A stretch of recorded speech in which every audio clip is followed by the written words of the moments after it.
I prvo svima ljudi moji, došli u novi video. Danas kao što vidite, konačno je došlo vreme da fiksamo internet na mom kompu. To jest nećemo baš fiksati, nego sam odlučio da kupim PCI Express karticu, pošto je stvarno onaj problem nemoguće fiksati. To jest moguće je fiksati, ali bi onda morao da otvaram matičnu itd. Tako da ćemo u ovom videu montirati ovu PCI Express karticu. Kao što vidite, također ću vam pokazati kako to uraditi. Tako da obavezno pre početka ovog videa bacite like, share i subscribe, a mi se na video. I u ovom videu ću također srediti moj setup, zašto bukvalno pogledajte ove kabele. Ja mislim da ja stvarno imam neki spoj ovdje, zašto mi nekad monitor ne radi, ali nema veze. U ovom videu ću također srediti setup, a i montirat ćemo ovu PCI Express karticu. Idem ja da sklonim sve sa stola, tako da vidimo se kada to završimo. I ljudi moji, nakon nekih 10 minuta sam konačno sklonio sve i sada je došlo vreme da otvorimo moj kompjuter. I evo ga kompjuter, ljudi moji, kao što vidite, odlučio sam da ovog puta radim sve na stolu.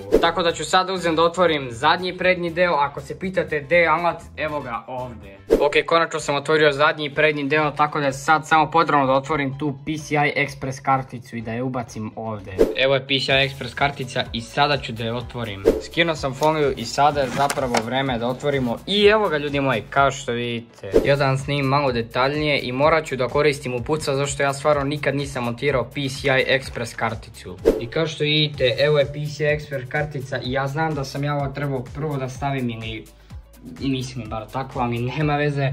Ipak sam ovo zašrfio, sad me baš mrzi da vadim sve i da opet stavljam. Tako da će ovo biti trenutak istine da li ovo zapravo radi. I ljudi moji, konačno sam, kao što vidite, napravio neki mini setup kako bi testirao, a i također imam jako velike probleme zbog napajanja.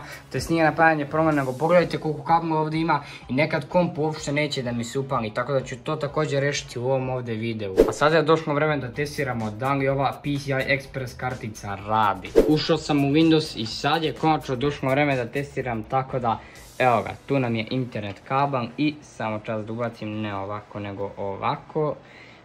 Ajde, ubaci se i... Čekajte, neće nešto lepo. I ubacio sam i molim te proradi, ok, dobijamo neke znake kao što vidite.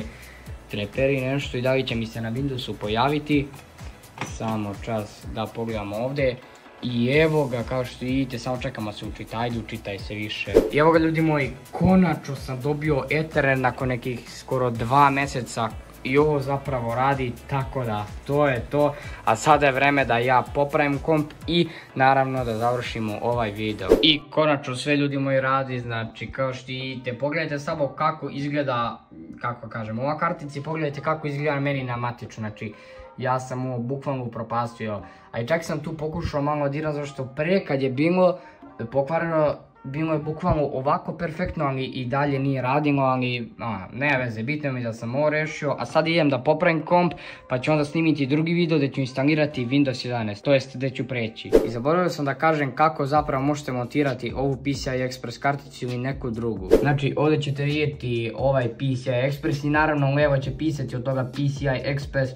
Kao što vidite, kod mene ovdje isto piše i kod vas će naravno morate piše, tako da je potrebno da ubacite tu i to bi bilo to. Ok, raščistio sam malo, ali ljudi moji, molite, pogledajte koliki problem ja imam, znači bukvalno komp neće da radi, ja moram non stop da pomeram ovaj 24 pina kabel kako bi bukvalno dobio neki kontakt, ali ne vredi, znači bukvalno se jako nervira, kao što vidite sad je prosvetljeno, ali džabe.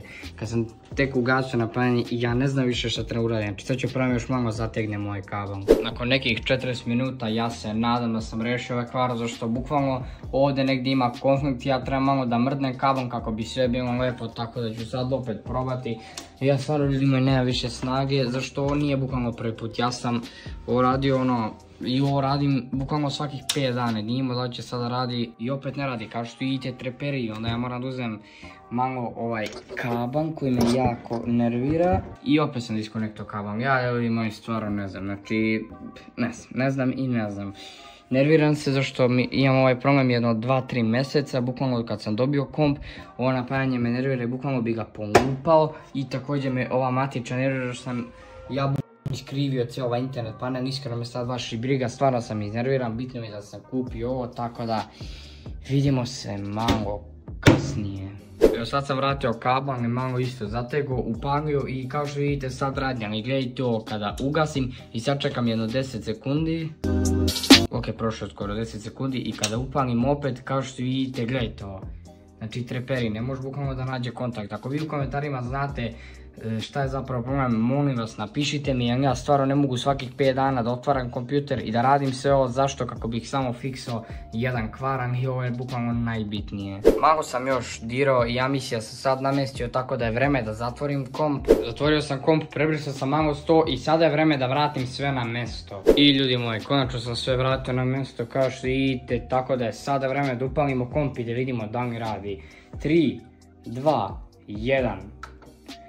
To je to, konačno radi, ali je samo pitanje kako će biti sljedećih dana. Konačno! I ljudi moji, to bi bilo to od ovog ovdje videa. Nadam se ako ste uživali, obavezno bacite like, share i subscribe i vidimo se u nekim od sljedećih. Pozdrav!